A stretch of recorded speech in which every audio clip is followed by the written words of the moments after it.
På følgende måde hæfter du tråden ved start og stop. Sy en trådkæde og sy nogle sting på tøjet. Stop med nålene oppe.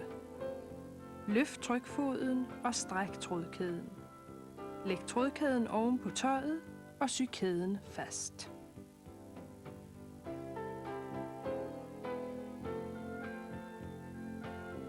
Sy nogle sting uden for stoffet ved sømmens afslutning.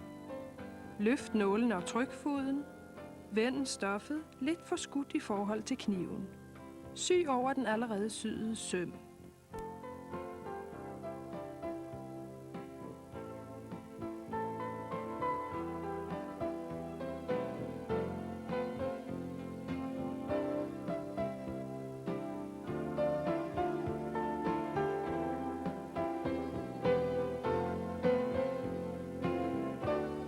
Ved fastsyning af f.eks. ribkanter på ærmer eller ved halsudskæringer anvendes grundindstillingen. Differentialet på N.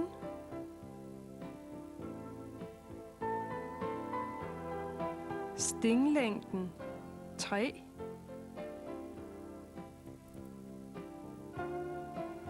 Og sømbredde 5. For at få en pæn sømafslutning kan du klippe lidt af sømbredden. Læg tøjet ind, så kniven begynder at skære efter det afklippede stykke. Med overlockmaskinen er det nemt at sy uden brug af knapnål. Skal du bruge knapnåle, så placer nålene ved trykfodens venstre side i sømmens retning, så nålene aldrig kommer i nærheden af kniven. Syr du over en nål, er kniven ødelagt. Når du afslutter en søm, sy en trådkæde. Før den under trykfoden og lad kniven klippe tråden over. Hurtigt og enkelt.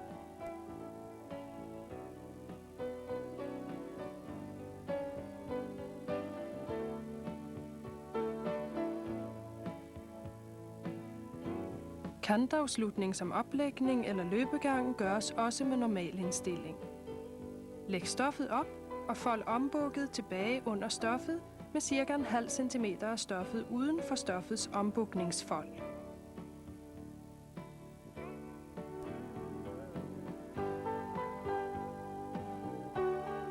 Sy en søm gennem alle 3 lag og skær det overflødige sømrum af samtidig.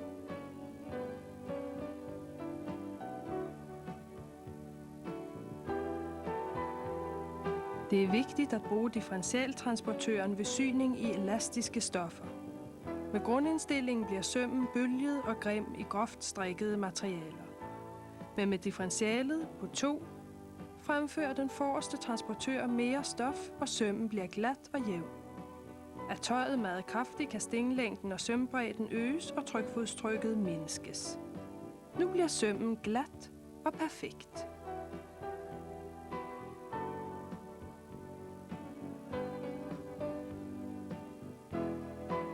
Syr du en normal søm i tynde, strikkede og vævede stoffer, kan sømmen trække stoffet sammen.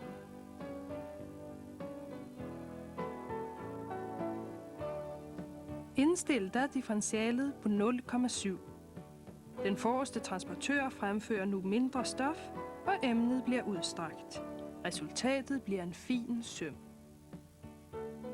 Da når gribtrådene lykker på stofkanten, justeres det nemmest ved at øge skærebredden, så tøjet udfylder sømmen.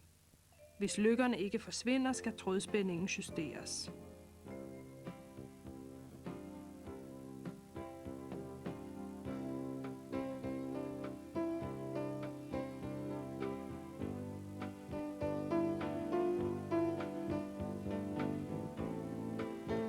Rynkning af flæser til kjoler, gardiner og detaljer fra hjemmet tager normalt lang tid. Men med en overlockmaskine går det hurtigt og nemt. Stil differentialtransportøren på 2 og stinglængden på 5 mm. Jo højere tal, desto flere rynker. Start med at sy en ca. 15 cm lang trådkæde. Placer tøjet. Kniven bruges nu kun som lineal og skal ikke skære i tøjet. Ved langsom syning bliver der flere rynkninger. Ønsker man flere rynker, strammes trådspændingen på nåletrådene. Afslut med en ca. 15 cm lang trådkæde.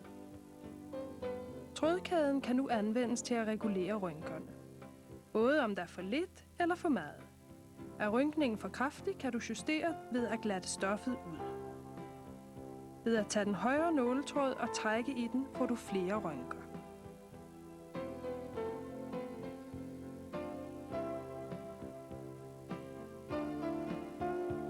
Vil du sy den rynkede flæse fast til et glat stykke stof?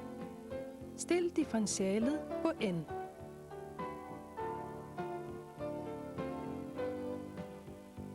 Stinglængden 3. Sømbredde 5 eller 6 og normal trådspænding. Læg flæsens retside mod stoffets retside. Lad det glatte stykke stof ses lidt uden for flæsen. Sy flæsen fast og anvend knivens inderside til lineal for flæsen, samtidig med at du skærer det glatte stof af. Og nu er det tid til selv at prøve differentialtransportørens muligheder.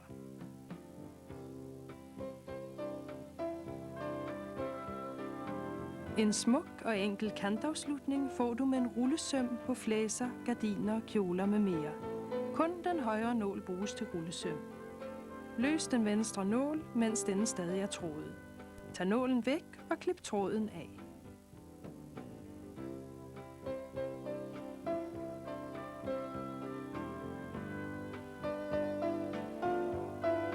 Træk stingtungens tap så langt mod dig som muligt.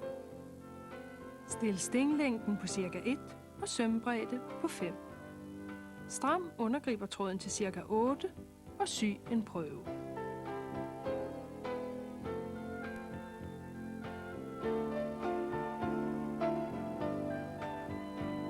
Ved at udskifte overgribertråden med en dekorationstråd får du en enkel og smuk kantafslutning. Inden vi fortsætter, kan du prøve at sy en rullesøm.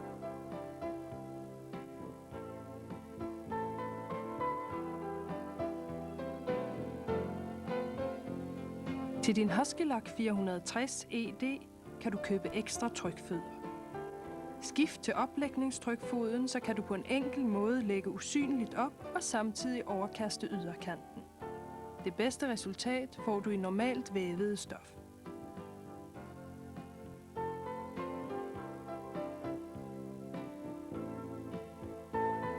Fold og hæft med nåle som normalt og skyd folden ind under stoffet. Lad nogle centimeter af kanten være uden for folden.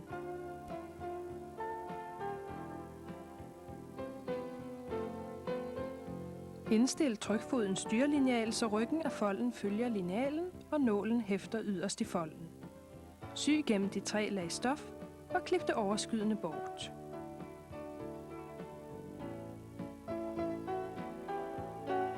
Elastiktrykfoden kan du bruge til fastsyning af elastik på f.eks. undertøj. Stil stinglængden på ca. 4 og sømbredden på ca. 5. Bredden justeres efter elastikken. Løsn trykfodens skrue. Løft trykfodens øverste, forreste plade og før elastikken ind og videre under trykfoden.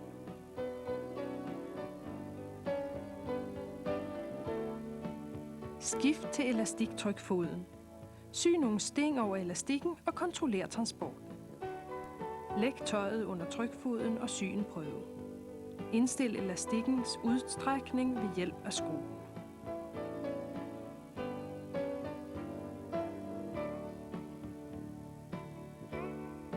Med tittekant-trykfoden kan du sy en tittekant fast og få et pænt udseende på tøj og til hjemmets indretning. Tittekanter sys fast med normal indstilling. På trykfodens underside findes der et spor, hvor tittekanten skal ligge.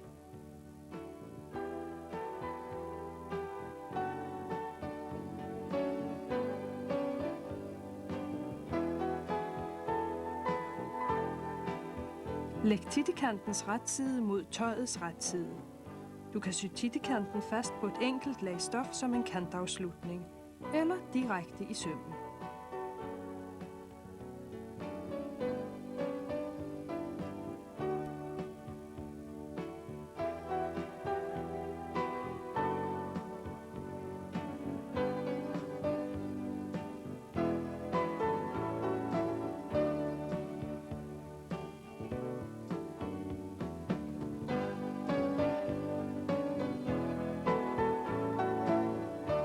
Med rynketrykfoden kan du rynke på flæser og samtidig sy den fast på en pude eller et gardin.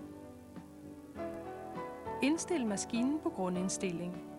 Stingelængden stilles mellem 3 og 5 mm, alt efter stoffets tykkelse. Monter rynketrykfoden og stil differentialet på 2.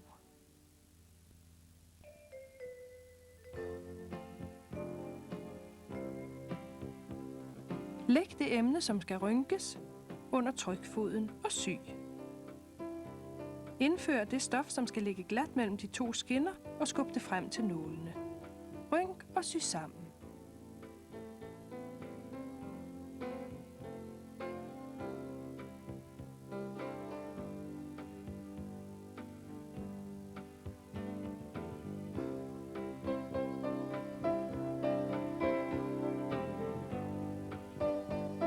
Med perletrykfoden kan du i en arbejdsgang sy et perlebånd fast på yderkanten af en jakke eller midt på en kjole.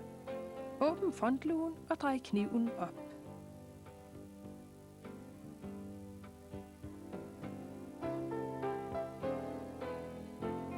Fjern den højre nål med tråden.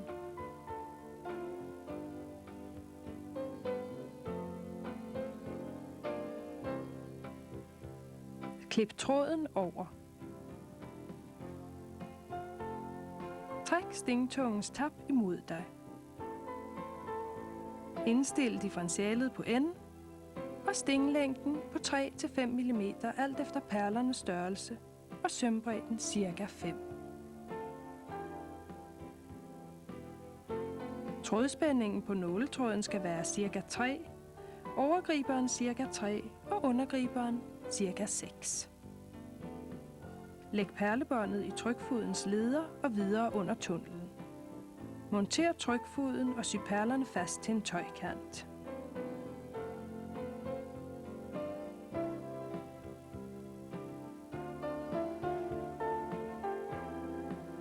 Lad tøjkanten følge perlelederens venstre kant. Sy langsomt og styr tøjet, men lad perlebåndet løbe frit.